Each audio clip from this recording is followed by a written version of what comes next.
আসসালামু আলাইকুম, সবাই কেমন আছেন? আমার এই দুষ্টুটা দেখেন কেমন করতেছে। আর তাকে রাতের বেলা এখন তাকে বাইরে নিয়ে যাচ্ছি। সে তো মহা খুশি। আর কেন নিয়ে যাচ্ছি সেটা অবশ্যই আপনাদের মাঝে শেয়ার করব। বাইরের কথা বললে সে খুবই খুশি হয়। আর আমি নিজেও এই যে রেডি হয়ে নিয়েছি। এখন আর কি যাই আগে, তারপরে কেন যাচ্ছি সেটা শেয়ার করব। আর এই দেখেন আমার সারা হাতে এটাতে একদম কলমের দাগ দিয়ে আমার মেয়ে ভরে ফেলছে।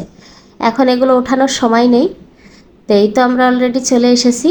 আর এটা দেখে বুঝতে পারছেন কোথায়, এটা হচ্ছে রেস্টুরেন্টে। আর রেস্টুরেন্টে এসেছি হচ্ছে আসলে মেয়েটা খাবার খেতে চাচ্ছে না একটু বাসায়। তা ওকে একটু বাইরে নিয়ে এসেছি যে বাইরের একটু খাবার খাওয়াই নিয়ে যাব। ও দেখা যায় বাইরের খাবারটা অনেক পছন্দ করে, তো রেস্টুরেন্টে চলে এসেছি ওকে একটু খাবার খাওয়ানোর জন্য। অনেক সময় দেখা যায় যে ও বাসায় যদি খাবার না খেতে চায় আমরা বাইরে নিয়ে এসে ওকে খাবার খাওয়াই। তো আবার আসার সময় ওরা আঙ্কেলের চকলেট দিয়েছে অনেকগুলো। ওনার দোকান আছে, তো আসলেই মানে ওনার সাথে দেখা করে আর উনি অনেকগুলো করে চকলেট দেয়। তো আমরা আবার সবাই মিলে খেয়ে নিয়েছি, এখনও দুইটা আছে। তো এখন বসে আছি, খাবার অলরেডি অর্ডার দিয়ে দিয়েছি। তো খাবারটা আসলে ওকে একটু খাইয়ে নেব।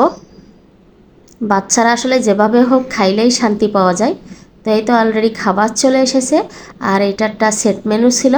এটা চিকেন ফ্রাইড রাইস ছিল, সাথে হচ্ছে ক্রিসপি চিকেন ফ্রাই ছিল, আর চাইনিজ ভেজিটেবল। এই রাইসটা অনেক পছন্দ করে আমার মেয়ে, সাথে চিকেনটাও আবার এই ভেজিটেবলটাও, এই জন্য এই থালিটা নেওয়া হয়েছে।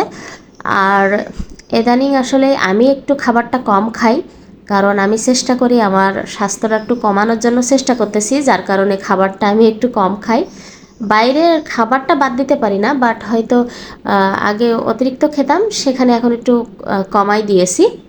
তো আজকে শুধু বাচ্চার জন্যই অর্ডার দিয়ে দিয়েছি, ওই জন্য ওকেই খাওয়াচ্ছি। আর দেখেন এই রেস্টুরেন্টে আবার গান চলতেছে, তো সে দেখেন ডান্স করতেছে।